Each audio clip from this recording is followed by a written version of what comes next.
Statistical and thermodynamics. आज हम नया टॉपिक शुरू करेंगे, ठीक है। ओके, एडियाबैटिक प्रोसेस हमारे सिलेबस में मेंशन है, ठीक है। फिर हीट फंक्शन हमारे सिलेबस में मेंशन है।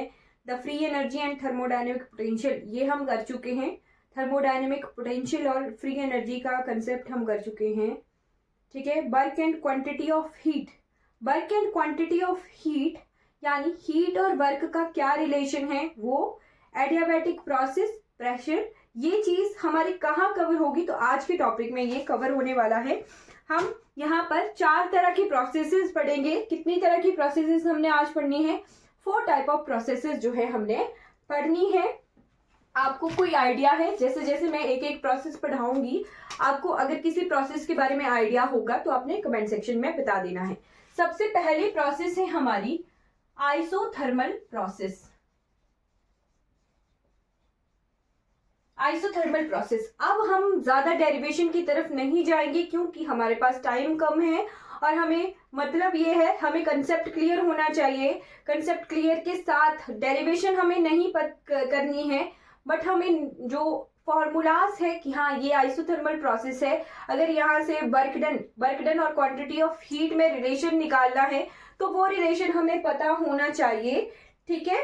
तो उसके लिए मैं आपको एक टेबल बताऊंगी, ठीक। एक टेबल में हम सभी तरह की प्रोसेसेस जो है साथ में लिखेंगे, क्योंकि ये जो टेबल है आपको किसी भी बुक में एक साथ नहीं मिलेगा, क्योंकि हर एक जो प्रोसेस है वो अलग अलग से मेंशन होती है। पहले डेरिवेटिव करते हैं, फिर उसके बाद फॉर्मूलाज निकलते हैं। तो आप इस टेबल को आप अपने कॉपी पर ड्रॉ कर लेना। सबसे पहली प्रोसेस है isothermal process, right. Isothermal process ये किस तरह की प्रोसेस है? ये पहचान में आ रही है आइसो वर्ड से। आइसो का मतलब होता है सेम, ठीक है। आइसो का मतलब होता है सेम। तो यहाँ पर क्या कांस्टेंट रहेगा? थर्मल, थर्मल हमें इंडिकेट कर रहा है कि टेम्परेचर, राइट। तो कांस्टेंट रहेगा यहाँ पर टेम्परेचर। टेम्परेचर क्या रहेगा? कांस्टेंट रहेगा, ओके। फिर नेक्स्ट प्रोसेस है हमारी, नेक्स्ट इज एडियाबैटिक प्रोसेस। बस यही कंफ्यूजन रहती है कि ये टेम्परेचर क्या है और हीट क्या होती है, तो दोनों अलग टर्म है, राइट। हीट क्या है? एनर्जी स्टोर होती है, और टेम्परेचर क्या है? बाहर से हम एक्सटर्नल एनर्जी दे रहे हैं। हीट क्या होती है? एक तरह से एक सिस्टम के अंदर टेम्परेचर बढ़ जाता है, एनर्जी स्टोर हो जाती है, उसे कहते हैं हीट, राइट। और टेम्परेचर क्या है? हम बाहर से एक्सटर्नली, एक्सटर्नल फैक्टर से जो है उस मीडियम का, उस सिस्टम का टेम्परेचर बढ़ा रहे हैं, उसको हीट प्रोवाइड कर रहे हैं, राइट। तो कोई एनर्जी स्टोर हो गई in the form of heat, और टेम्परेचर क्या है? एक्सटर्नल फैक्टर से हमने उसके में वेरिएशन किया। तो सेकेंड आती है हमारे पास एडियाबैटिक प्रोसेस। एडियाबैटिक प्रोसेस क्या होता है? यहां पर क्यू, हीट, हीट क्या होती है? कांस्टेंट होती है, ओके। एडियाबैटिक प्रोसेस में हीट कांस्टेंट होती है। फिर थर्ड प्रोसेस आती है हमारे पास आइसोबारिक प्रोसेस। आइसोबारिक,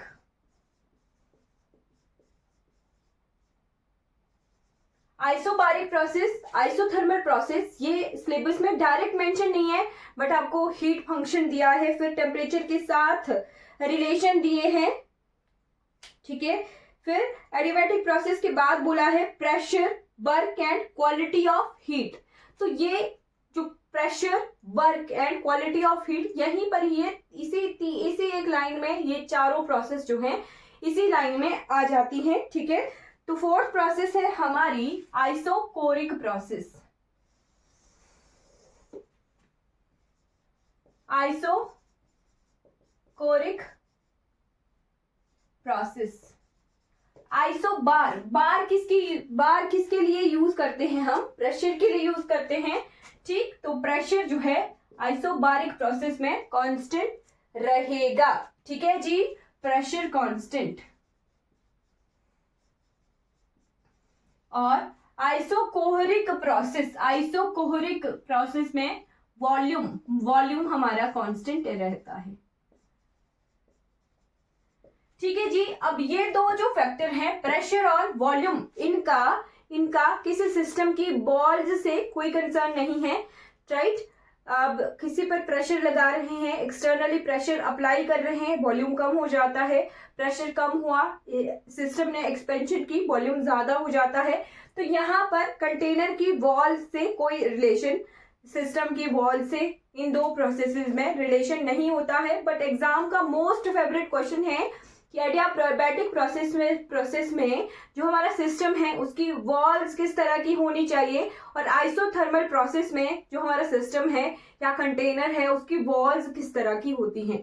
तो आइसोथर्मल प्रोसेस में क्या होता है, मान लीजिए आपके पास क्या है, एक कंटेनर है, इसका टेम्परेचर है 10 degree Celsius, 10 degree Celsius temperature है। ओके, 10 डिग्री सेल्सियस जो है कांस्टेंट रहना चाहिए इस कंटेनर के अंदर, राइट। और हम क्या कर रहे हैं, एक्सटर्नली हीट दे रहे हैं, राइट, टेम्परेचर बढ़ा रहे हैं। और हमने क्या किया, इसमें 20 डिग्री सेल्सियस जो है टेम्परेचर इसका इंक्रीज कर दिया। अब ये प्रोसेस क्या है, इस सिस्टम ने क्या करना है, आइसोथर्मल प्रोसेस ही करनी है। तो इसका सिस्टम का टेम्परेचर तो 10 + 20 कितना हो गया, 30 डिग्री सेल्सियस हो गया है, राइट। बट इसने कांस्टेंट रखना है टेम्परेचर, तो ये अपने में से जो है 20 डिग्री सेल्सियस को कंडक्ट करवा देता है, बाहर निकाल देता है, सराउंडिंग के साथ कंडक्ट हो जाता है 20 डिग्री टेम्परेचर, 20 डिग्री सेल्सियस, और अंदर जो है केवल 10 डिग्री सेल्सियस ही रहता है। तो क्या मतलब निकला इससे कि टेम्परेचर को कांस्टेंट रखने के लिए जो है इसे एक्सटर्नल टेम्परेचर को कंडक्ट करवाना पड़ता है, सराउंडिंग के साथ शेयर करना पड़ता है, इसीलिए ताकि इस सिस्टम के अंदर जो है टेम्परेचर कांस्टेंट रह पाए। तो इसके लिए जो है हमारे पास वॉल्स, सिस्टम की वॉल्स किस तरह की होनी चाहिए, कंडक्टिंग वॉल्स होनी चाहिए। ये लिख लेना, इंपॉर्टेंट क्वेश्चन है, बहुत बार एग्जाम में आता है, राइट। आपको वन लाइनर फॉर्मेट में 4 ऑप्शन आ जाएंगे और वो पूछेंगे कि आइसोथर्मल में किस तरह की वॉल्स होनी चाहिए। तो कंडक्टिंग वॉल जो है होनी चाहिए किसी सिस्टम की आइसोथर्मल प्रोसेस में। और एडियाबैटिक प्रोसेस में भी जो है इसका उल्टा होता है। एडियाबैटिक प्रोसेस में जो है इस सिस्टम के अंदर जो है कांस्टेंट हीट रखनी है, राइट, कांस्टेंट हीट रखनी है। तो उसके लिए क्या करते हैं, हम इसको ही इंसुलेट कर देते हैं कि इसके अंदर जो हीट है उसका बाहर जो है बिल्कुल भी लॉस नहीं होना चाहिए, ठीक है। तो उसको कंडक्ट ही नहीं करवाना है हमने, इसको बाहर नेचर से, बाहर सराउंडिंग से कोई लेना देना नहीं है, सिस्टम के अंदर जो है बिल्कुल कांस्टेंट रहनी चाहिए हीट। तो यहाँ पर no exchange of heat in system and surrounding, ठीक है, ये होता है हमारे पास एडियाबैटिक प्रोसेस में। डेल्टा क्यू जो है यहां लिख लेना, डेल्टा टी 0 होता है, डेल्टा क्यू 0 होता है, डेल्टा पी 0 होता है, डेल्टा वी 0 होता है। और इसकी वॉल्स क्या होती हैं, इंसुलेटेड होती हैं। इंसुलेटेड वॉल्स हमने देखा था कि इंसुलेटेड का क्या मतलब है, सिस्टम और सराउंडिंग में ना मैटर एक्सचेंज होगा ना ही एनर्जी एक्सचेंज होगी। इंसुलेटेड वॉल्स का यही मतलब है, इंसुलेटेड सिस्टम का यही मतलब है। इंसुलेटेड की जगह कई बार आइसोलेटेड भी लिखा हुआ आता है, तो इसका दोनों का एक ही मतलब है, आइसोलेटेड वॉल जो है एडियाबैटिक प्रोसेस में होती है। और इन दोनों में कोई कंसर्न नहीं है, प्रेशर बढ़ेगा वॉल्यूम कम होगा, वॉल्यूम बढ़ेगा प्रेशर कम होगा, इस तरह से ये इनवर्सली प्रोपोर्शनल होते हैं दोनों के दोनों। अब आ जाते हैं उसके बाद हमारे पास एक है, हाँ, वर्क डन के लिए इक्वेशंस हैं, इक्वेशंस आती हैं, एक है आइडियल गैस के लिए और एक है हमारे पास प्रेशर वॉल्यूम की फॉर्म में, राइट। तो आइडियल गैस में PV = nRT हम लिखते हैं, आइडियल गैस इक्वेशन ऐसे ही होती है, PV = nRT।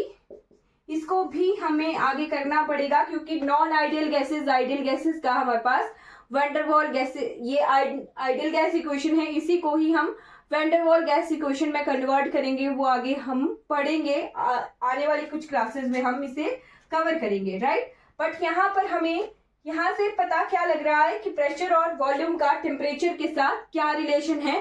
तो इस अकॉर्डिंग हमारे पास जो आइसोथर्मल प्रोसेस है, एडियाबैटिक, जहां पर प्रेशर कांस्टेंट है, वॉल्यूम कांस्टेंट है, इन सभी में वर्क डन जो है इस इक्वेशन से हम जो है निकालेंगे। ओके, तो हम निकालने नहीं बैठेंगे कि डिराइव करेंगे, डिराइव हमने नहीं करना है, मैं आपको डायरेक्ट लिखवा देती हूं, राइट।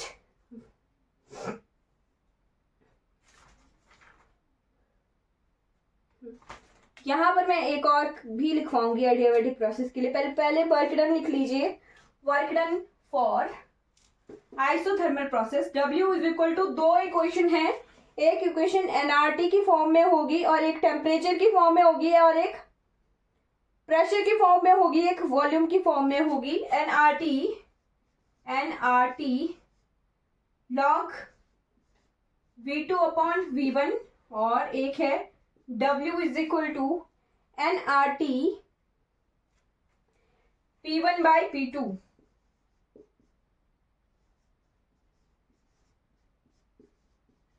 ओके, ये है वर्क डन। एडियाबैटिक प्रोसेस के लिए भी इसी तरह का वर्क डन है, बट थोड़ी सी इक्वेशन में चेंजेस हैं। NR, पहले हम प्रेशर वाला लिखते हैं, P2 B2 minus P1 B1 divided by 1 minus gamma. Gamma क्या होता है मैं आपको लिखवा दूंगी, एक जो है स्पेसिफिक हीट की रेशो है with constant pressure and constant volume. NR T2 minus T1 divided by 1 minus gamma. ये क्या है, वर्क डन की दो इक्वेशंस हमारी एडियाबैटिक प्रोसेस की हो गई और आइसोथर्मल प्रोसेस की हो गई। फिर है आइसोबारिक प्रोसेस, यहाँ पे वर्क डन के लिए ये इक्वेशन है, W is equal to P into V1 minus V2, right. यहाँ पर आपको ये लग रहा होगा कि यहाँ मैंने लिखा है V2 अपॉन V1, यहाँ पर P1 अपॉन V2 लिखा है और यहाँ पे भी V1 माइनस V2 लिखा है।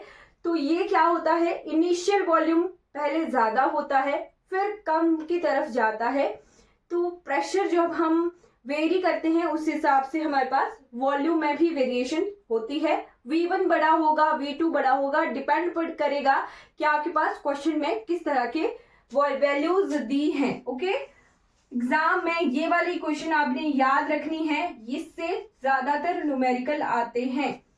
W is equal to P into V1 minus V2, initial volume minus final volume. Clear हो गया,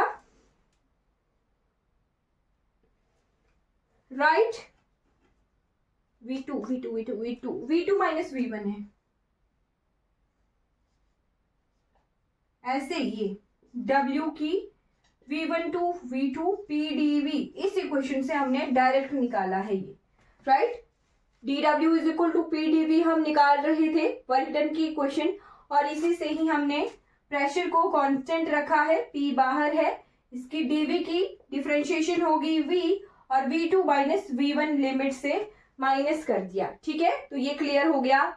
यहाँ पर भी हम यही टर्म्स यूज करेंगे, बट फिर हम आइडियल गैस इक्वेशन की इक्वेशंस यहाँ और यहाँ लेते हैं, राइट। यहाँ पर आइडियल गैस इक्वेशन हम नहीं लेते। फिर आता है कांस्टेंट वॉल्यूम पर वर्क डन। तो कांस्टेंट वॉल्यूम पर यही इसी क्वेश्चन से दिख जाना था आपको, W is equal to PdV। अगर वॉल्यूम कांस्टेंट है तो ये डेरिवेशन dV की 0 हो जाएगी और ये पूरी डेरिवेशन 0 हो जाएगी, यानी वर्क डन जो है आइसोकोरिक प्रोसेस में 0 होता है, राइट। आइसोकोरिक प्रोसेस में वर्क डन 0 होता है। ये दोनों आपने स्टार लगाकर लिख लेनी है। जो छोटी छोटी चीजों से क्वेश्चन आ सकते हैं वो मैं आपको साथ साथ में बताती हूँ।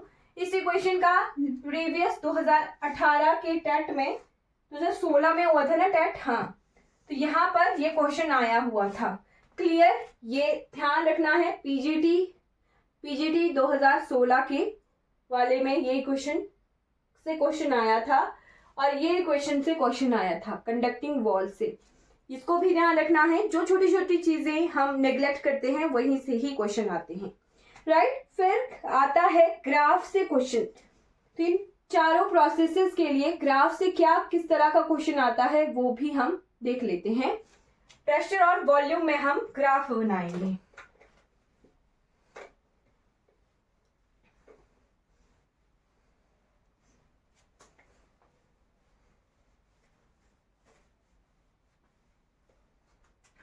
सबसे पहले देखते हैं आइसोकोहरिक प्रोसेस। इस तरफ को P, इस तरफ को V, राइट। अब इस क्वेश्चन इसमें ग्राफ कैसे आ सकता है, आपको 4 तरह के ग्राफ की फिगर्स दे दी होगी और बोला होगा कि आइसोकोहरिक प्रोसेस जो है इनमें से कौन सा ग्राफ डिस्क्राइब करता है, इस तरह के क्वेश्चन आते हैं। तो बोला है जी कांस्टेंट वॉल्यूम, यानी प्रेशर जो है वेरी कर सकता है बट वॉल्यूम जो है कांस्टेंट है। तो मान लीजिए हमारे पास वॉल्यूम है 3V, 3V कांस्टेंट है 1 2, वॉल्यूम दिया है आपके पास 3V और 3V पे प्रेशर की अलग अलग से जो है वैल्यूज आ सकती हैं। तो इसके लिए ग्राफ हमारा इस तरह से बनता है, राइट। एक स्ट्रेट लाइन, ये हर जगह इस पॉइंट पर हर जगह जो है कांस्टेंट है बट इस पॉइंट पर प्रेशर की वैल्यूज अलग अलग हैं, राइट। देख सकते हो यहाँ पर अलग है, यहाँ यहाँ यहाँ यहाँ यहाँ यहाँ यहाँ अलग अलग वैल्यूज हैं प्रेशर की, बट इस पॉइंट पर वॉल्यूम जो है हमारा कांस्टेंट है। क्लियर, इस तरह का ग्राफ होता है हमारा आइसोकोहरिक प्रोसेस का। फिर आ जाते हैं आइसोबारिक प्रोसेस में, तो इसी का ही उल्टा हो जाता है। अब यहाँ पर हमने वॉल्यूम को कांस्टेंट रखा था, अब हम वॉल्यूम को चेंज करेंगे और प्रेशर को कांस्टेंट करेंगे। तो ये ग्राफ इस तरह से बन जाता है। और साथ में अब आ जाते हैं आइसोथर्मल और एडियाबैटिक प्रोसेसेस में। तो यहाँ पर हमें इतना पता है PV is equal to nRT। nRT हमारे पास क्या है, कांस्टेंट है, टेम्परेचर जो है हमारा कांस्टेंट है। तो यहाँ से रिलेशन आ जाता है PV is inversely proportional to V, right. Pressure और वॉल्यूम में इनवर्स रिलेशन आ जाता है। तो यहाँ पर क्या होगा, प्रेशर बढ़ेगा, वॉल्यूम कम होगा। दोनों ही प्रोसेसेस में सेम तरह की कंडीशंस आएंगी, बस थोड़ा सा डिफरेंस है कि जो हमारा आइसोथर्मल प्रोसेस है वहां पर क्या होगा, टेम्परेचर बढ़ा, अचानक से टेम्परेचर बढ़ा, वॉल्यूम डिक्रीज हो गया। बहुत जल्दी से ये प्रोसेस है, बहुत धीरे धीरे सॉरी बहुत जल्दी से ये प्रोसेस नहीं होगी, है ना। एक जो है कॉन्स्टेंटली टेम्परेचर बढ़ेगा, वॉल्यूम बढ़ेगा। कंडक्टिंग वॉल्स है ना, धीरे धीरे धीरे धीरे धीरे जो है ये प्रेशर बढ़ेगा, वॉल्यूम कम होगा, या फिर वॉल्यूम कम होगा, प्रेशर बढ़ेगा। तो एक स्लो प्रोसेस है किसके लिए, आइसोथर्मल प्रोसेस के लिए, राइट। इस तरफ को अगर P लेते हैं और इस तरफ को V लेते हैं तो दोनों के लिए सेम ग्राफ पर हम इसे प्लॉट करेंगे, राइट। तो एक तरह से प्रेशर जो है बिल्कुल धीरे धीरे धीरे धीरे कम हो रहा है और वॉल्यूम बढ़ रहा है, राइट, धीरे धीरे बढ़ रहा है। और एडियाबैटिक प्रोसेस में क्या होता है, अचानक से प्रेशर बढ़ा, वॉल्यूम कम हो गया। तो एक तो ये क्या है रिलेशन इनवर्सी, प्रेशर और वॉल्यूम के बीच में इनवर्सी रिलेशन है। प्रेशर बढ़ रहा है, वॉल्यूम डिक्रीज। अगर इस तरफ को आते हैं तो यहाँ पर देख सकते हो आप, प्रेशर बढ़ रहा है, वॉल्यूम कम हो रहा है ना। प्रेशर इधर को बढ़ रहा है, वॉल्यूम कम हो रहा है। बट यहाँ पर जो है वॉल्यूम जल्दी से कम होने पर प्रेशर जो है फ्रीक्वेंट इंक्रीज आया, बट यहाँ पर वॉल्यूम देखिए धीरे धीरे धीरे धीरे कम हो रहा है और प्रेशर भी जो है धीरे धीरे धीरे धीरे बढ़ रहा है। तो ये क्या है, एक स्लो प्रोसेस है। कौन सी वाली, आइसोथर्मल प्रोसेस जो है हमारी स्लो प्रोसेस है, ओके। और यहाँ पर एक फ्रीक्वेंट इंक्रीज आ गया प्रेशर और वॉल्यूम के इनवर्स रिलेशन से। तो ये क्या है हमारे पास, फास्ट प्रोसेस है, ओके, फास्ट प्रोसेस है। और ये कौन सी है, एडियाबैटिक प्रोसेस है। क्लियर। तो ये ग्राफ आपने जो है नोट कर लेने हैं, इंपॉर्टेंट है। हमने आइसोथर्मल और एडियाबैटिक प्रोसेस में ग्राफ जो है एक ही ग्राफ पर प्लॉट करके देख लिया, क्योंकि दोनों में प्रेशर और वॉल्यूम का इनवर्स रिलेशन से हमने चलना था, बट यहाँ पर हमें पता है कि एक को हमने कांस्टेंट रखा है, दूसरे ग्राफ में भी एक को कांस्टेंट रखा है और दूसरा बढ़ रहा है। वॉल्यूम यहाँ पे इंक्रीज कर रहा है, ऐसे ऐसे ऐसे ऐसे ऐसे ऐसे, है ना, इस तरफ को वॉल्यूम इंक्रीज कर रहा है, बट प्रेशर जो है इस पॉइंट पर फिक्स है, कांस्टेंट है। ओके, बट यहाँ पर भी देख लीजिए प्रेशर जो है चेंज कर रहा है, बट वॉल्यूम जो है इस पॉइंट पर फिक्स्ड है। तो ये हमारे पास 4 प्रोसेसेस क्लियर हो गई हैं। नोट करना है क्या क्या हमारे पास कांस्टेंट है, कहाँ पर वॉल्स के बारे में डिस्कशन है, कहाँ पर वर्क डन है, वर्क डन की इक्वेशंस जो हैं वो लिख लेनी है, इंपॉर्टेंट है। अब एक प्रोसेस है हमारे पास एडियाबैटिक प्रोसेस, जहां से हीट और टेम्परेचर, स्पेसिफिक हीट और टेम्परेचर का रिलेशन आता है, जो कि इंपॉर्टेंट है। हमने एक वर्क डन की इक्वेशन देखी थी, इसको मैं मिटा रही हूँ, नोट करना है तो नोट कर लीजिए। वैसे तो मैं धीरे धीरे ही करवा रही थी, नोट करना है तो नोट कर लीजिए, फिर मैं मिटा रही हूँ इसको। देखते हैं स्पेसिफिक हीट का यहाँ पर क्या रिलेशन है। स्पेसिफिक हीट के बारे में वैसे हम पूरा कंप्लीटली पढ़ के आ गए हैं। कहाँ हमने पढ़ा था? सॉलिड स्टेट फिजिक्स में, सीएमपी में मैंने आपको स्पेसिफिक हीट कैसे निकालते हैं उसकी ट्रिक्स जो है बताई हुई है वहां पर। ठीक, तो आपने वहां से नोट कर लेना है। ट्रिक्स से जितनी भी मैंने ट्रिक्स करवाई हुई हैं वो नोट कर लेनी है, वो ही इंपॉर्टेंट है, वहीं से ही आपको क्वेश्चंस आएंगे। राइट, हर एक सब्जेक्ट की मैंने ट्रिक्स जो है साथ साथ में करवाई हुई हैं।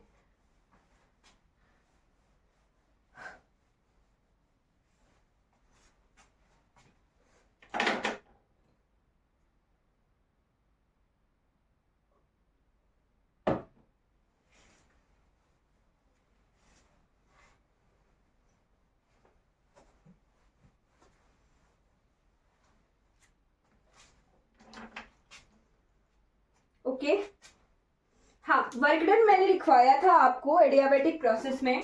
W is equal to P2V2 minus P1V1 divided by 1 minus gamma. तो एग्जाम में एक क्वेश्चन आया था गामा से रिलेटेड, ठीक है, उसको देख लेते हैं। पहले मैं आपको गामा क्या होता है और यहाँ पर किस तरह की क्वेश्चन यूज हुई थी। तो यहाँ पर यूज हुई थी एक इक्वेशन जो कि है बी की power gamma is equal to constant. Okay, अब P क्या है? प्रेशर है, V क्या है? वॉल्यूम है, बट ये गामा क्या है जी? गामा है CP divided by CB। CP क्या है? Specific heat at constant pressure. और V क्या है? Specific heat at constant volume. अब आप बोलोगे कि ये CP और CV होते क्या हैं, यानी स्पेसिफिक हीट होती क्या है? स्पेसिफिक हीट जी क्या होती है? तो स्पेसिफिक हीट को हम डिनोट करते हैं C से। क्या करते हैं? मान लीजिए आपके पास, आपने जो है एक इंडस्ट्री चलानी है, ठीक है जी, इंडस्ट्री चलानी है, आपने जो है सोने के गहने बनाने हैं, ठीक है जी, सोने के गहने आपने बनाने हैं। ये आपके पास क्या है? एक तरह से इंडस्ट्री है। अब आपको जो है चेक करना है, आपके पास 1000 किलो का सोना है और आपको चेक करना है कि उसको मेल्ट करके हम किस फेज में उसे रिंग में कन्वर्ट कर सकते हैं, कौन सी ऐसी फेज होगी गोल्ड की, किस टेम्परेचर पर हम जो है उसे मेल्ट करके जो है छोटे छोटे बॉल्स में कन्वर्ट कर सकते हैं। राइट, तो ये डिपेंड करेगा जब हमें पता चलेगा कि हम गोल्ड को किस टेम्परेचर पर पिघला सकते हैं, यानी गोल्ड का हमने टेम्परेचर बढ़ाना है ताकि वो मेल्ट हो। राइट, मेल्ट होने के लिए अब 1000 किलो का आपके पास सोना है और आपने बोला है 1000 किलो सोने से आपने जो है अंगूठियां बनानी है, रिंग्स बनानी है, ये आपके पास टास्क है। अब आपको टेम्परेचर पता नहीं है कि किस टेम्परेचर पे गोल्ड ने पिघलना है, मेल्ट होना है। मेल्ट होना शुरू हो गया। अब मेल्ट होने की भी फेजेस होती है, धीरे धीरे धीरे धीरे कोई चीज मेल्ट होती है ना, एकदम से जो है मेल्ट नहीं होती कोई सॉलिड चीज, है ना। धीरे धीरे धीरे धीरे धीरे धीरे वो थोड़ा सा सॉफ्ट सॉफ्ट सॉफ्ट होता हुआ बिल्कुल मेल्ट होगा, लिक्विड फॉर्म में आएगा, है ना। अब आप जो है 1000 किलो सोने को एक साथ तो मेल्ट नहीं करोगे, अगर बर्बाद हो गया तो 1000 किलो का आपका जो कच्चा माल है वो बर्बाद हो जाएगा, राइट। तो इसीलिए हम क्या करते हैं, 1 ग्राम सब्सटेंस पर एक्सपेरिमेंट करते हैं, राइट। हम क्या करते हैं, 1 ग्राम कोई सब्सटेंस लेता है और उसका 1 डिग्री टेम्परेचर बढ़ाते हैं, राइट। धीरे धीरे 1 डिग्री टेम्परेचर बढ़ाएंगे, फिर उसके बाद फिर से 1 डिग्री टेम्परेचर बढ़ाएंगे, फिर से 1 डिग्री टेम्परेचर बढ़ाएंगे। तो वही चीज कि 1 ग्राम सब्सटेंस का 1 डिग्री टेम्परेचर अगर बढ़ाना हो तो उसे कहते हैं स्पेसिफिक हीट। क्लियर हो गया होगा, यही हमारी स्पेसिफिक हीट की डेफिनेशन है, right. Heat required to raise the temperature of 1 gram substance by 1 kelvin, right. 1 kelvin, 0 kelvin कितना होता है आपको पता होना चाहिए। 0 केल्विन को डिग्री सेल्सियस में कैसे कन्वर्ट करते हैं, +273 डिग्री सेल्सियस करते हैं, राइट। वो आपको पता होना चाहिए। बस हमें ये पता है कि हमने 1 ग्राम सब्सटेंस का 1 केल्विन टेम्परेचर बढ़ाना है। क्लियर हो गया, 1 डिग्री केल्विन टेम्परेचर बढ़ाना है, 1 डिग्री टेम्परेचर बढ़ाना है, ये आपको ध्यान होना चाहिए। लिख लीजिए, heat required to raise the temperature of 1 gram substance by 1 degree kelvin, ठीक है। 1 केल्विन टेम्परेचर हमें बढ़ाना हो, then the heat is known as specific heat। 1 kelvin temperature बढ़ाना है, then the heat is known as specific heat. Clear हो गया, I hope आपको ये चीज जो है क्लियर हो गई होगी, ठीक है। 1 ग्राम सब्सटेंस का आपको 1 केल्विन या 1 डिग्री सेंटीग्रेड टेम्परेचर बढ़ाना है, क्लियर, ठीक है। जस्ट 1 डिग्री से आप बढ़ाओगे, चाहे वो केल्विन में बढ़ा रहे हो चाहे वो डिग्री सेंटीग्रेड में बढ़ा रहे हो, बस 1 ही डिग्री से बढ़ा रहे हो ना, तो आपको क्लियर होना चाहिए कि 1 ग्राम सब्सटेंस के साथ हम छेड़खानी कर रहे हैं। अगर हमारे पास सिंपल दिया है हीट कैपेसिटी, हीट कैपेसिटी भी जो है सेम ही टर्म होती है, बस यहाँ पर हम क्या करते हैं, 1 मिलीग्राम सब्सटेंस के साथ छेड़ते हैं, ओके। 1 मिलीग्राम सब्सटेंस को हम जो है 1 केल्विन टेम्परेचर बढ़ाते हैं और हीट कैपेसिटी को हम S से डिनोट करते हैं, राइट। S से डिनोट किया जाता है हीट कैपेसिटी को, राइट। और जो हमारी स्पेसिफिक ये हीट कैपेसिटी लर्न हो गया ना, हीट कैपेसिटी के साथ हम बहुत कम डील करते हैं, हम करते हैं 1 ग्राम सब्सटेंस के साथ ही डील, राइट। तो डेल्टा क्यू को भी हम लिख लेते हैं, डेल्टा क्यू, ये CP/CV हीट बढ़ा रहे हैं हम कांस्टेंट प्रेशर कर रख के तो उसे CP कहेंगे, अगर हीट बढ़ा रहे हैं हम कांस्टेंट वॉल्यूम पे तो उसे CB कहेंगे, बस यही है। CP होता है specific heat at constant pressure and CB होता है specific heat at constant volume, right. तो यहाँ से एक इक्वेशन आपको याद रखनी है जो कि इंपॉर्टेंट है, delta Q is equal to MC delta T, इसे DQ is equal to MC DT भी लिख सकते हैं, एक ही बात है, ठीक है जी। अब यहां से हम इक्वेशन निकालते हैं स्पेसिफिक हीट की C की, राइट, ठीक है जी। तो हमें C निकालना है, इस M को यहां ले जाएंगे और इस T को भी इसके नीचे ले जाएंगे, तो ये इक्वेशन किस तरह से बन जाती है, जस्ट मैं आपको इसकी C को टर्म्स में कैसे लिखते हैं वो बता रही हूं। C इसके पैरों में आ गया, सॉरी M इसके पैरों में आ गया 1/m और dq डिवाइडेड बाय dt। क्या ये इक्वेशन इस तरह से बन सकती है, हाँ इसी तरह से बन सकती है। अगर आपको ये वाली इक्वेशन याद है तो हम इस वाली इक्वेशन को याद कर सकते हैं। तो m जो है हमने लिया है 1 ग्राम, तो m को 1 पुट कर देंगे अगर, तो क्या आ गया, C is equal to D Q by D T. Is it clear? C is equal to D Q by D T. ठीक है जी, या आपको क्लियर होना चाहिए। अब हम Cp और Cv कैसे लिखते हैं वो भी मैं आपको बता देती हूं। Right, C is equal to D Q by D T. अगर हमने लिखना हो Cp लिखना हो, Cp लिखने के लिए D Q by D T at constant pressure, इस तरह से लिख सकते हैं। ठीक है, बट अगर रखना हो कांस्टेंट वॉल्यूम तो वहां पर हम जो है इस टर्म का यूज कहाँ मैक्सिमम करते हैं, तो सॉलिड स्टेट फिजिक्स में सीएमपी में स्पेसिफिक हीट को हम बहुत अच्छे से पढ़ के आए हैं, बट वहां पे मैंने आपको D U by D T direct लिखवाया था। Right, Cb is equal to D Q by D T at constant volume, ये इक्वेशन है। अब हम ये देख के आए हैं कहां पर, फर्स्ट लॉ ऑफ थर्मोडायनेमिक्स में हम लिख के आए थे D Q is equal to D U plus P D B. Right, ये इक्वेशन लिख के आए हैं हम फर्स्ट लॉ ऑफ थर्मोडायनेमिक्स में। अब वॉल्यूम कर दिया है जी कांस्टेंट अगर वॉल्यूम किया है, V अगर कांस्टेंट है, राइट, तो dV क्या हो जाएगा, 0 हो जाएगा, है ना। अगर कोई टर्म कांस्टेंट है तो उसका डेरिवेटिव 0 हो जाता है। राइट, तो अगर 0 हो गया ये वाला डेरिवेटिव तो dQ is equal to du।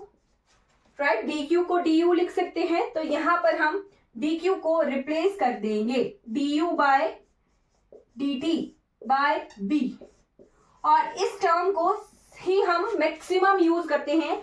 आपको मैंने सॉलिड स्टेट फिजिक्स में न्यूमेरिकल करवाए हैं और वहां पर specific heat at constant volume से बहुत सारे न्यूमेरिकल आते हैं। ये टर्म आपको याद होनी चाहिए। डी क्या होता है, यू क्या होता है जी, इंटरनल एनर्जी। राइट, आपको इंटरनल एनर्जी दी हुई होती है, या फिर बोलते हैं एवरेज एनर्जी दी हुई है, बोलते हैं जी टोटल एनर्जी दी हुई है, और आप Cb निकालिए, specific heat at constant volume निकालिए। राइट, तो बस क्या कर देते हैं, U में हम U की वैल्यूज में आपको अभी निकालना सिखाऊंगी। ठीक है, U की कुछ एक वैल्यूज हम monoatomic gases, diatomic gases, molecules के लिए निकालेंगे अभी, तो वो मैं आपको निकालना सिखाऊंगी, अभी सिखाऊंगी इसके बाद। राइट, ये Cv is equal to D U by D T, ये आपको इक्वेशन याद होनी चाहिए। U क्या है, इंटरनल एनर्जी, सिस्टम की इंटरनल एनर्जी दी हुई होती है और आपको पूछते हैं स्पेसिफिक हीट। राइट, तो यहां पर हमने ये इक्वेशन निकाल ली है। ये इक्वेशन बहुत इंपॉर्टेंट है, यहां से इंटरनल एनर्जी का स्पेसिफिक हीट के साथ क्या रिलेशन है वो हमें आना चाहिए। तो ये इंपॉर्टेंट है, ये आपने लिख लेना है। और यहाँ पर गामा, बस इस गामा को निकालने के लिए हमने ये सब किया। गामा क्या होता है, Cp बाय Cv। कई बार आपको Cp की वैल्यू दी हुई होती है, Cv निकालना है तो वो यहाँ से आप निकाल सकते हो। इंटरनल एनर्जी दी हुई होगी, है ना, Cp की वैल्यू दी हुई होगी, इंटरनल एनर्जी दी हुई होगी, और आपके पास वर्क डन पूछा है। तो इस तरह से क्वेश्चन आते हैं। क्वेश्चन किस तरह से सॉल्व करने हैं वो मैं आपको सिखाऊंगी।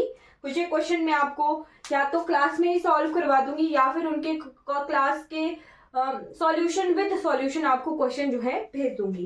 राइट, तो ये वर्क डन की क्वेश्चन और Cp और Cv का क्या रिलेशन है वो मैंने आपको बता दिया। अब आ जाते हैं अब हम देखते हैं डिग्री ऑफ फ्रीडम। राइट, और U कैसे निकालना है वो टर्म, वो इंपॉर्टेंट है और वहां से डायरेक्ट क्वेश्चन आते हैं। राइट,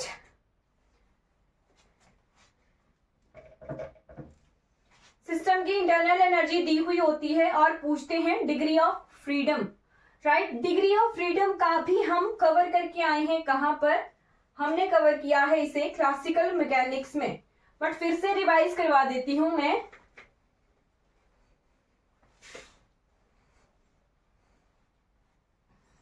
डिग्री ऑफ फ्रीडम वैसे याद होनी चाहिए, बट फिर भी मैं आपको करवाती हूं। राइट, इक्विपार्टीशन थ्योरम हमारी सिलेबस में डायरेक्टली मेंशन है, तो हम वहां पर अब पहुंच चुके हैं। सिलेबस में पता कैसे मेंशन है, एक दो पैराग्राफ देखना। कहाँ लिखा है ये, the laws of equipartition, right. Statistical physics में आइडियल गैसेस में सबसे नीचे नीचे देखना, the law of equipartition, monoatomic ideal gases, the effect of electronic angular momentum, वो हम क्लासिकल में कवर कर चुके हैं। सब कुछ जो है मिक्सअप किया हुआ है सिलेबस का, कुछ एक चीजें हम क्लासिकल में कवर करके आए हैं, राइट। एंगुलर मोमेंटम के रिलेशन हम वहां क्लासिकल में कवर करके आए हैं, राइट। बट यहाँ पर हम इक्विपार्टीशन थ्योरम से पहले डिग्री ऑफ फ्रीडम हमें पता होनी चाहिए कि डिग्री ऑफ फ्रीडम कैसे निकालते हैं, तभी हम इक्विपार्टीशन थ्योरम जो है लगा पाएंगे, राइट। तो हम पढ़ चुके हैं, एक चीज मैंने आपको निकाल के बता दी है, CB is equal to du by dt at constant volume. ये इक्वेशन बहुत इंपॉर्टेंट है, क्लासिकल में भी यूज होती है, सॉलिड में भी यूज होती है और यहाँ पर भी यूज होगी।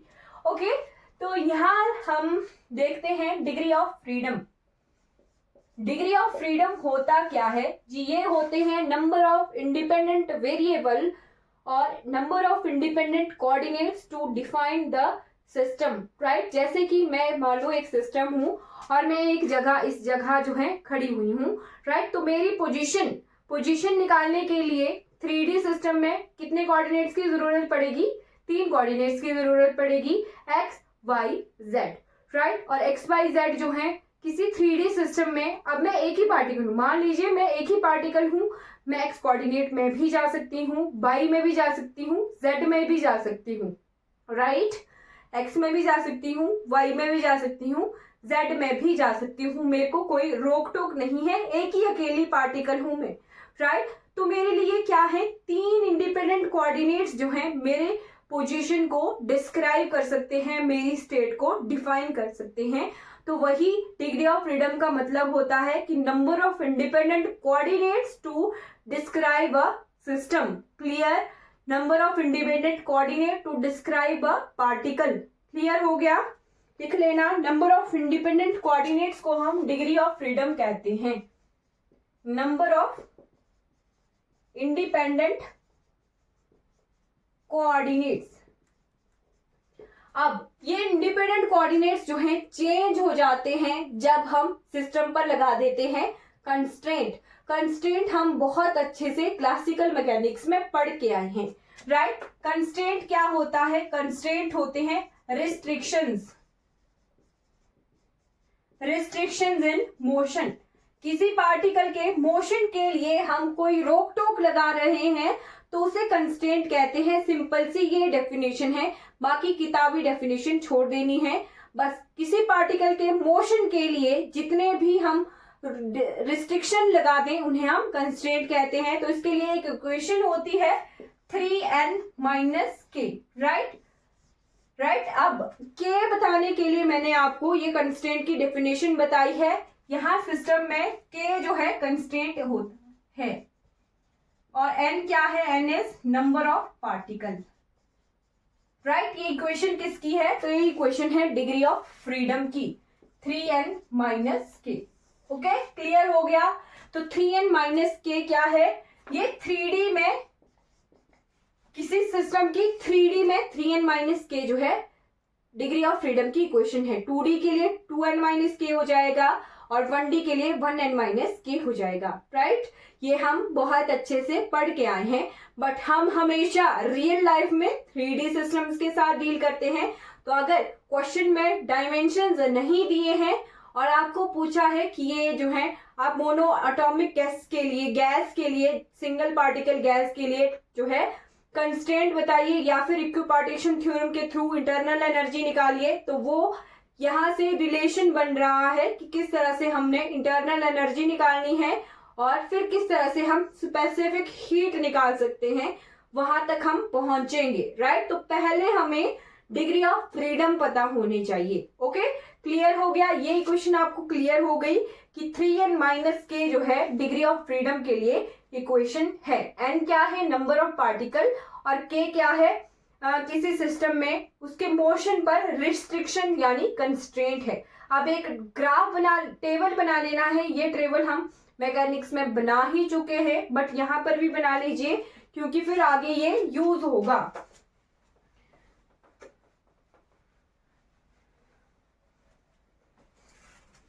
तो टेबल बनाना है डिग्री ऑफ फ्रीडम के लिए।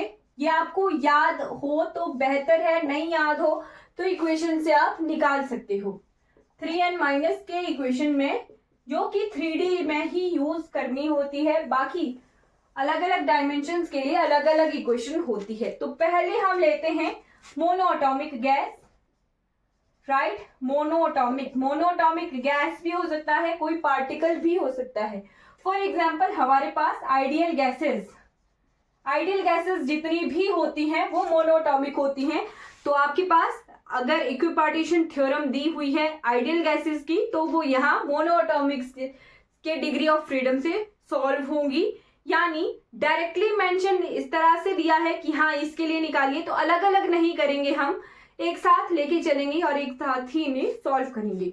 मोनोएटॉमिक गैसेस में जैसे मान लो आर्गन है, हीलियम है, नियोन है, राइट। हीलियम फैमिली जो भी है हमारी, वो हमारी नोबल गैस फैमिली जो है हमारी आइडियल गैसेस होती हैं, राइट। फिर है हमारे पास डायटोमिक गैसेस, डायटोमिक मॉलिक्यूल्स लेके चलना। तो क्या होते हैं O2 N2, जो कि दो मॉलिक्यूल एक साथ एग्जिस्ट करते हैं, उन गैसेस को हम डायटोमिक गैसेस कहते हैं। फिर होती है जी ट्राइएटॉमिक में हमारे पास एक होता है लीनियर सिस्टम और एक होता है नॉन लीनियर सिस्टम। अब आप ये चीज भूल जाना, केमिस्ट्री में मत जाना कि हाँ जी ये लीनियर नहीं है, ये नॉन लीनियर है, ये डबल बॉन्ड है, ये कोवेलेंट बॉन्ड है, आयनिक बॉन्ड, भूल जाओ। जस्ट मैं आपको जो बता रही हूं वो देखना, राइट। लीनियर के लिए हम जैसे मान लो CO2, 3 मॉलिक्यूल CO2 के, C का 1, OO का 2, राइट। इसे हम लीनियर लेके चलेंगे। और जैसे मान लो ओजोन है O3, तो इसे हम नॉन लीनियर केस लेके चलेंगे। अब कंस्ट्रेंट आपको कैसे पता चलेगी, है ना। कंस्ट्रेंट के क्या होता है जी, कंस्ट्रेंट, रिस्ट्रिक्शन को हम कंस्ट्रेंट कहते हैं। तो कंस्ट्रेंट हम यहां देखते हैं बॉन्ड से, जितने बॉन्ड है उतने कंस्ट्रेंट, राइट। बॉन्ड से जो है, बॉन्ड जितने हैं उनसे हम कंस्ट्रेंट देखेंगे। तो मोनोएटॉमिक में क्या कंस्ट्रेंट है, कोई बॉन्ड नहीं है, आर्गन अकेला एग्जिस्ट करता है, हीलियम अकेला एग्जिस्ट करता है, मोनोएटॉमिक है, राइट। तो यहाँ पर के क्या हो जाएगा, 0, ठीक है। जैसा ट्रिक बता रही हूं वैसे ही याद कर लेना, डिग्री ऑफ फ्रीडम आपको ऑटोमेटिकली याद हो जाएंगे। के 0 हो गया, बट यहाँ पर O जो है O के साथ बॉन्ड बना रहा है, N जो है N के साथ बॉन्ड बना रहा है, राइट। दो मॉलिक्यूल हैं, दो के बीच में एक बॉन्ड है, राइट। तो एक जो है कंस्ट्रेंट हो गया इसके लिए। डायटोमिक में K की वैल्यू आ जाएगी 1, नंबर ऑफ पार्टिकल N कितने हैं, N है 2, निकाल सकते हो। यहां पर N कितना है, 1, क्लियर। और यहां देखिए CO2 को हम कैसे लिखेंगे, CO, ठीक है, COO ऐसे लिखेंगे, राइट। कितने नंबर ऑफ बॉन्ड आ गए, 2, तो K की वैल्यू आ गई 2 एंड N की वैल्यू आ गई 3, नंबर ऑफ पार्टिकल आ गए 3। अब O3 को हम कैसे लिखेंगे, O 3 बॉन्ड बना दिए हमने, राइट। और यहाँ पर K की वैल्यू कितनी आ गई, K की वैल्यू भी 3 है और N की वैल्यू भी 3 है, राइट। क्लियर हो गया। बस इसी टेबल से हम डिग्री ऑफ फ्रीडम एक साथ निकालेंगे। इक्वेशन क्या है, 3n - k। Degree of freedom को डिनोट कैसे करते हैं, कुछ जगहों पर F से, स्मॉल f से या फिर कैपिटल F से डिनोट किया हुआ होता है। डिग्री ऑफ फ्रीडम नहीं लिखा होगा, बोला होगा कि F की वैल्यू ये है या फिर F फाइंड आउट कीजिए, राइट। तो K 0 है, N - 1 है, K 0, N जो है 1 है, राइट। तो N × 1, डिग्री ऑफ फ्रीडम कितना आ गया, 3 आ गया, राइट। पुट कर दिया ना, 3 × 1 - 0 कितना हो गया जी, 3 हो गया, clear. Degree of freedom monoatomic molecule के लिए 1 आ गया, सॉरी 3 आ गया है, n क्या है 1 है और k क्या है 0, और यहाँ पर f की वैल्यू कितनी आ जाएगी, तो पुट कर लेते हैं 3 इंटू 2 माइनस 1, राइट, 6 माइनस 1 कितना आ गया 5, तो f क्या है डायटोमिक के केस में 5 है, यानी डिग्री ऑफ फ्रीडम जो 5 कोऑर्डिनेट्स हैं उस सिस्टम को डिस्क्राइब कर सकते हैं। अब मैं आपको कोऑर्डिनेट्स के नाम भी बता दूंगी, राइट, कि कितने नंबर ऑफ कोऑर्डिनेट्स कौन कौन से हैं, ओके, वो देख लेंगे हम यहीं पर ही। 3 into 2, 3 into 3, 3 into 3 minus 2, right, 9 minus 2 is equal to 7, right, तो f की वैल्यू क्या है लीनियर मॉलिक्यूल के लिए, ट्राइएटॉमिक मॉलिक्यूल्स के लिए 7 है, बट यहाँ पे 3 into 3 minus 3, 9 minus 3 is 6, f की वैल्यू क्या है 6 है, यानी 6 नंबर ऑफ कोऑर्डिनेट्स जो हैं इस सिस्टम को डिस्क्राइब करते हैं नॉन लीनियर ट्राइएटॉमिक मॉलिक्यूल को, राइट। अब आप बोलोगे कि ये 5 कोऑर्डिनेट्स क्या हैं, 3 कोऑर्डिनेट्स हैं, हमने तो अभी तक 3 ही कोऑर्डिनेट पढ़े थे, यहाँ पर तो 5 आ गए, यहाँ 7 आ गए, यहाँ 6 आ गए हैं, राइट, राइट। चलिए इससे पहले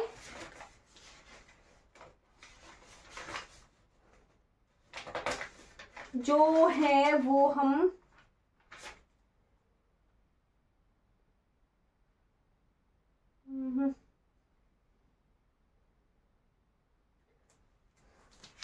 वाइब्रेशन मोशन की बात बाद में करते हैं, पहले मैं आपको गामा निकाल देती हूँ, राइट, CP बाय CB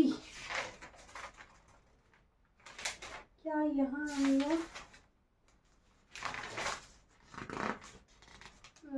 कल करते हैं वो CP बाय CB की चीज है ना, फिर कंफ्यूज हो जाओगे, है ना। U अभी U निकालना है तभी CP निकलेगा, राइट, तो अभी के लिए इतना बहुत है, फिर कल हम U की वैल्यू निकालते हैं। इक्विपार्टीशन थ्योरम क्या मैं करवा दूं आज, 10 मिनट है। ये आ गया आपको समझ, ये क्लियर हो गया है, राइट, ठीक। इक्विपार्टीशन थ्योरम की मैं डेफिनेशन बता देती हूँ, फिर इससे क्वेश्चन भी आते हैं। इक्विपार्टीशन थ्योरम से क्वेश्चन आते हैं, तो क्वेश्चन हमने पांच से ज्यादा क्वेश्चन कल कर लेने हैं। चलिए मैं आपको थोड़ी सी इंट्रोडक्शन दे देती हूँ कि इक्विपार्टीशन थ्योरम होती क्या है, राइट। ये क्लियर हो गए हैं degree of freedom. Degree of freedom क्या होते हैं, number of coordinates to describe system, right, independent coordinate होते हैं। तो ये जो 5 कोऑर्डिनेट हैं इनके नाम मैं आपको बता दूंगी, है ना, पर हम ये इक्विपार्टीशन थ्योरम के बाद देखेंगे कि अगर ये 5 कोऑर्डिनेट है तो कितने कोऑर्डिनेट हैं, कौन से वो उनके नाम भी पता होने चाहिए, कई बार जो है एग्जाम में नाम भी आ जाते हैं, राइट। तो ये आपको निकालना आना चाहिए, ये शॉर्ट ट्रिक है। ये बॉन्ड से हमें पता लग जाता है कि नंबर ऑफ कंस्ट्रेंट जो है इस इक्वेशन में या फिर इस सिस्टम के लिए कितने होंगे, तो इस तरह से हम इन्हें निकालते हैं, राइट। अब शॉर्ट ट्रिक के साथ हम चलेंगे, इक्विपार्टीशन थ्योरम को देख लेते हैं। इक्विपार्टीशन थ्योरम हम शॉर्ट ट्रिक यूज करते हैं कहाँ पर, सॉलिड स्टेट फिजिक्स में, राइट। तो देख लेते हैं, डेफिनेशन देखेंगे आज, फिर इसके बाद का कल करेंगे।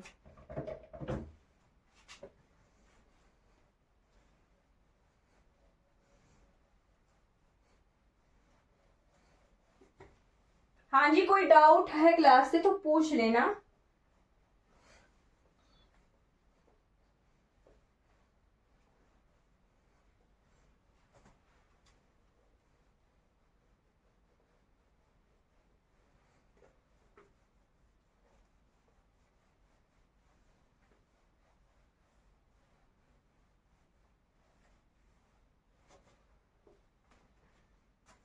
ओके, इक्विपार्टीशन थ्योरम की 2 स्टेटमेंट्स हैं जो हम स्टेटमेंट्स लिख लेंगे, फिर कल करेंगे इसके बाद।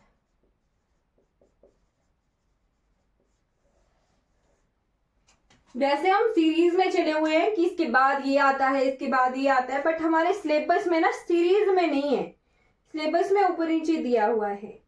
सिलेबस में बोला है द लॉ ऑफ इक्विपार्टीशन, फिर बोला है मोनोटॉमिक आइडियल गैस। तो मोनोटॉमिक आइडियल गैस के लिए इक्विपार्टीशन थ्योरम या फिर डिग्री ऑफ फ्रीडम या फिर जो यू इंटरनल एनर्जी है वो किस तरह से होती है। सिलेबस में बिखरी बिखरी चीजें हैं, राइट। हम सीरीज में कर रहे हैं कि इसी तरीके से पढ़ना होता है। इक्विपार्टीशन थ्योरम जो है एज अ शॉर्ट ट्रिक जो है हम बहुत यूज करते हैं और इसके क्वेश्चन भी मैं आपको बताऊंगी एग्जाम में। लास्ट बार में क्वेश्चन आए हैं यहाँ से, राइट। तो इसकी दो स्टेटमेंट्स होती हैं, each degree of freedom. Degree of freedom हम करके आए हैं ना, इसकी पहली क्वेश्चन है, पहली जो ईच डिग्री ऑफ फ्रीडम लिख लेना, फिर बाद में समझना। Each degree of freedom contributes to half kbt, contributes freedom contributes half kbt to the average energy, to the average energy or internal energy. क्या बोला है, each degree of freedom contribute to half K V T to average energy या internal energy. जो हम बोल रहे थे ना डी यू, राइट, यू बोल रहे थे ना हम, यू में हर एक degree of freedom half KVT term जो है कंट्रीब्यूट करता है। अब इसके बारे में हम देखेंगे कि किस तरह से कंट्रीब्यूट करता है। फिर आता है सेकेंड है each quadratic term contributes half kVt to average energy. Each quadratic term contributes half kVt to average energy. Right? तो दो इक्वेशन, दो जो स्टेटमेंट्स हैं वो हमने लिख ली हैं, राइट। अब एक स्टेटमेंट को थोड़ा सा देख लेते हैं क्योंकि मोनोटॉमिक गैसेस के बारे में डायरेक्ट मेंशन है, तो मोनोटॉमिक का केस लेके चलते हैं। मोनोटॉमिक के लिए हमारे पास पता है डिग्री ऑफ फ्रीडम कितने होते हैं, 3 निकाल के आए हैं हम।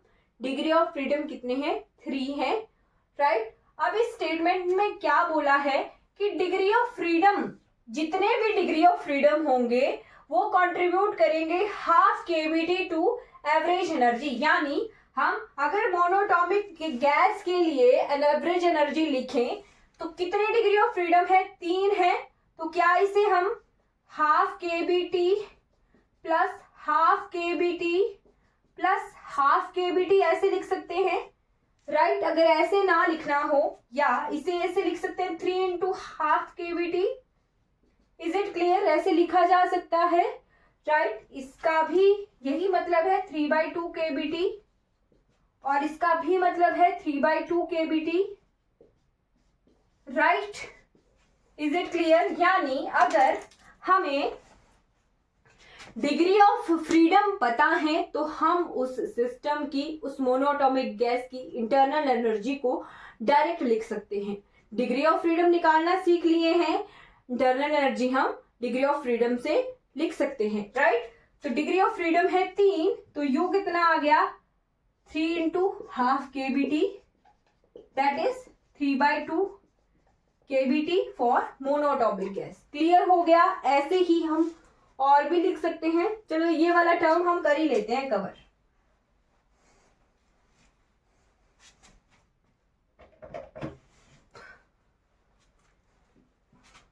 लिख सकते हो, आपने जो टेबल बनाया है उसी में लिख लेना, राइट। मोनोटॉमिक के लिए हमने डिग्री ऑफ फ्रीडम एफ निकले थे 3, राइट। तो यू कितना आ गया, 3 इंटू हाफ केबीटी, राइट। दूसरे से लिखती हूँ, 3 into half KBT, right. You कितना आ गया, 3 इंटू हाफ केवीटी। एफ कितना था, 3 था, ओके। फिर हमारे पास था डायाटॉमिक, राइट। डायाटॉमिक में एफ की वैल्यू कितनी आई थी, 5। राइट। तो यू कितना आ गया 5 इंटू हाफ KBT, यानी यू की वैल्यू कितनी आ गई जी 5/2 KBT। यू क्या है इंटरनल एनर्जी। तो डायटोमिक के लिए हम डायरेक्ट इंटरनल एनर्जी के लिए शॉर्ट ट्रिक लिख सकते हैं। तो यू का पार्टीशन जो है एज अ शॉर्ट ट्रिक हम देख के चलते हैं, राइट। फिर आते हैं हमारे पास ट्राइएटॉमिक के। तो ट्राइएटॉमिक में एफ लीनियर के केस में अलग होता है और नॉन लीनियर के केस में अलग होता है। एफ की वैल्यू कितनी होती है 7 होती है, राइट। तो यू कितना आ गया 7/2 KBT। और नॉन लीनियर में एफ की वैल्यू कितनी होती है 6। तो यू कितना आ गया 6/2 KBT, that is you is 3 KBT। Clear. Internal energy इस तरह से हम निकालते हैं। अब ये जो इंटरनल एनर्जी है ये है 1 मोल के लिए, राइट। 1 मोल के लिए हमने इंटरनल एनर्जी निकाल ली, राइट। ये जो इंटरनल एनर्जी हमने निकाली है वो है 1 मोल के लिए। अगर हमने इसी इंटरनल एनर्जी को लिखना हो n मोल्स के लिए तो हम U is equal to 3/2 NKBT ऐसे लिख सकते हैं, राइट। ऐसे लिख सकते हैं ना। तो KBT NKBT को हम लिख देते हैं, NKB को लिखते हैं R,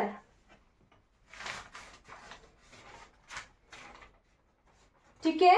NKBT को NKB को लिखते हैं हम R। तो U क्या आ जाएगा 3/2 RT, राइट। अगर R में दिया है तब भी एक ही बात है, राइट।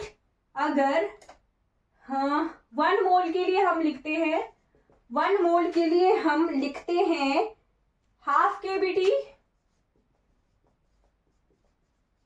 ऐसे क्लियर हो जाएगा। और n मोल्स के लिए हम लिखते हैं U is equal to 3/2 NKB and 3/2 RT। तो NKB किसके बराबर आ गया R के बराबर। R कांस्टेंट ही है, right. Number of moles into KB क्या है बोल्ट्जमैन कांस्टेंट। तो number of moles into KB क्या है बोल्ट्जमैन कांस्टेंट। तो दोनों कांस्टेंट है, राइट। और इस तरह से हम इसे लिख सकते हैं, राइट। क्लियर हो गया। तो अगर R की टर्म्स दी है तो R हम इस तरह से निकाल सकते हैं, ठीक है जी। ये क्लियर हो गया आपको। तो ये हम निकाल चुके हैं, ये हमने निकाल लिया सभी के लिए, राइट।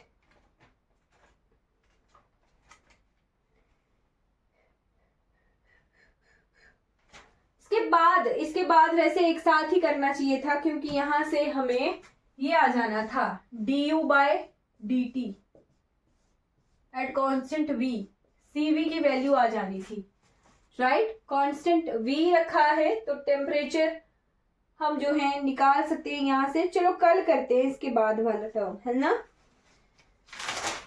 ठीक है।